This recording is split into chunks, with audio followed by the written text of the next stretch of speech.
you talk too much. And that's exactly why people can still manipulate you. You explain, you defend, you react.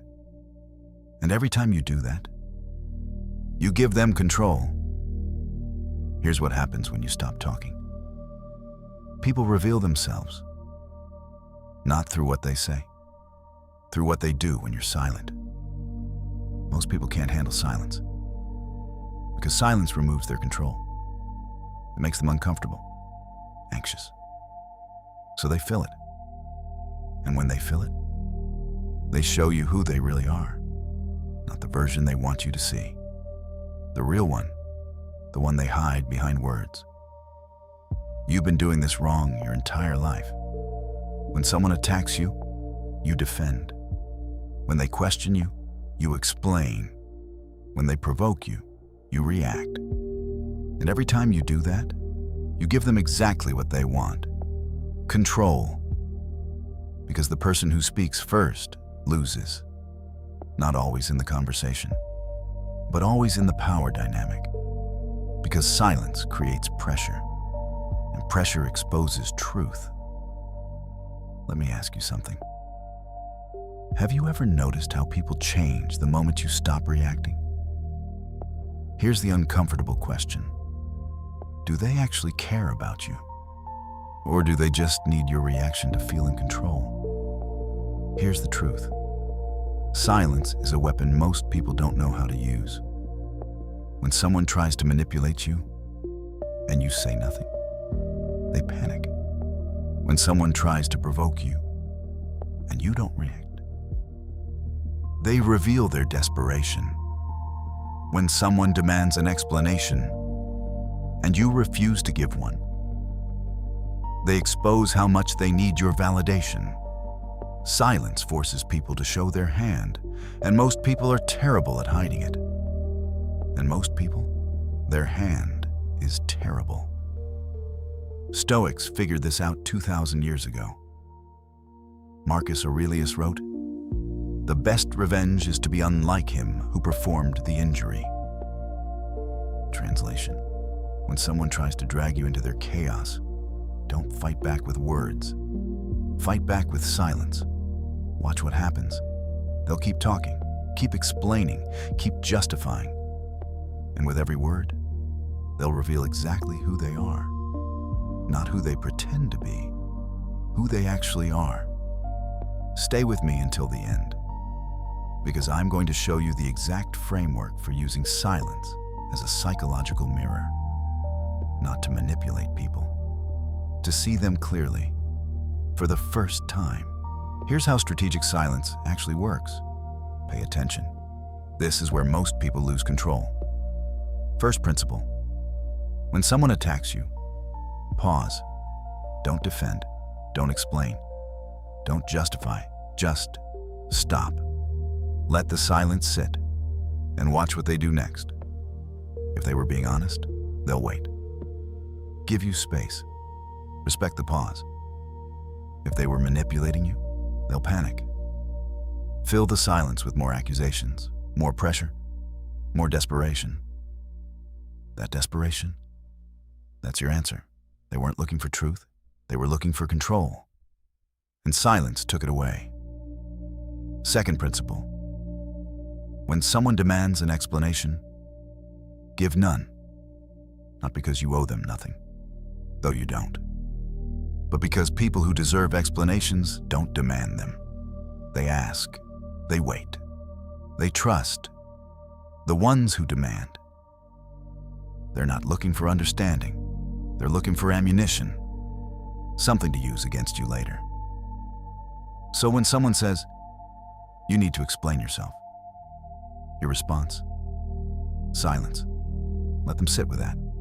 Watch how quickly they reveal their true intention. Third principle. When someone tries to provoke you, observe. Don't react. Don't engage. Just watch. Seneca wrote, "The greatest remedy for anger is delay." Not because delay makes anger disappear, but because delay reveals whether the anger was real or just manipulation. When you stay silent during provocation, one of two things happens. Either they escalate, getting louder, more aggressive, more desperate, or they deflate, realizing the provocation isn't working. Both outcomes give you information. The escalation shows you they're not in control of themselves. The deflation shows you they never cared about the issue, only about getting a reaction. Fourth principle. Let silence expose inconsistency. People lie with words, but behavior doesn't lie. When you stay silent long enough, their words stop matching their actions. They say they care, but they don't check in. They say they're honest, but they keep changing their story. They say they respect you, but they violate every boundary. Silence creates the space for those contradictions to become obvious, not to you explaining them, to them revealing them. Fifth principle. Use silence to test reciprocity. Stop initiating. Stop reaching out. Stop being the one who keeps the connection alive. And watch. Who reaches back? Who notices you're gone? Who makes effort when you stop making it? That's your answer.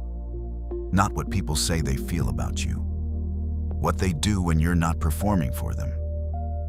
Epictetus taught, "We have 2 ears and 1 mouth so that we can listen twice as much as we speak." But he missed something. Listening isn't just about hearing words. It's about watching behavior. And you can't watch behavior when you're busy talking. Sixth principle. Silence reveals who benefits from your reaction. When you stay quiet and someone gets angry, ask yourself, why does my silence threaten them? Usually, because your reaction was serving them. Your explanation was giving them ammunition. Your defense was validating their attack. Your engagement was feeding their ego. And when you remove that, they panic. Not because they care about you, but because they lost access to what you were providing. That panic, that's the truth. They didn't value you. They valued your reaction. Final principle. Return words only to those who've earned them. Not everyone deserves your explanation. Not everyone deserves your defense. Not everyone deserves your engagement. Silence is how you filter. The people who respect it, they're safe. The people who can't handle it, they're showing you exactly who they are. Believe them. I used to explain everything. Every decision, every boundary, every choice. I thought that was communication. It wasn't. It was people-pleasing disguised as clarity. Then something happened. Someone accused me of something I didn't do. Publicly. My first instinct? Defend myself, explain, prove them wrong. But something stopped me. Maybe exhaustion, maybe intuition. I stayed silent, and that changed everything. Didn't respond, didn't defend, didn't engage, just nothing. And you know what happened? They kept going, kept attacking, kept demanding I respond. And with every demand, they revealed more. Not about me, about themselves. Their accusations got more desperate, more exaggerated, more obviously false. And people noticed, not because I defended myself, because I didn't. My silence created space for their behavior to speak for itself. And it screamed. Within a week, 3 different people reached out. Not to ask if the accusations were true, to tell me they saw through it, that my silence was more powerful than any defense. Because defense implies you're unsure. Silence implies you're unmoved. And being unmoved by lies, that's power. But the real lesson came later. I started applying silence everywhere. When someone tried to provoke me, silence. When someone demanded an explanation, silence. When someone tested my boundaries, silence. And every single time, I learned more about them in 30 seconds of silence than I'd learned in months of conversation. The ones who respected silence, they stayed. The ones who couldn't handle it? They revealed they were never safe to begin with. I had one friend who would constantly create drama, then demand I take sides, explain my position, defend my choices. For years I did, thinking that was friendship. Then one day I stopped. They created drama. I said nothing.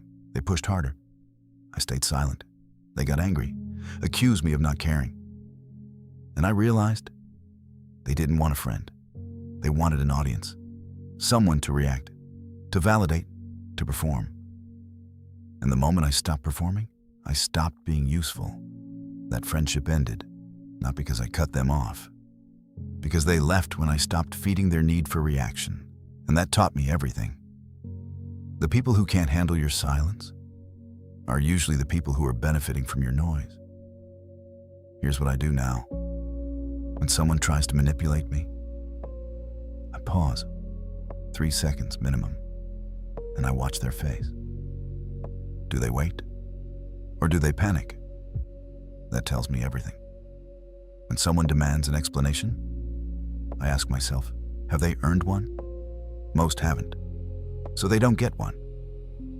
When someone tries to provoke me, I observe.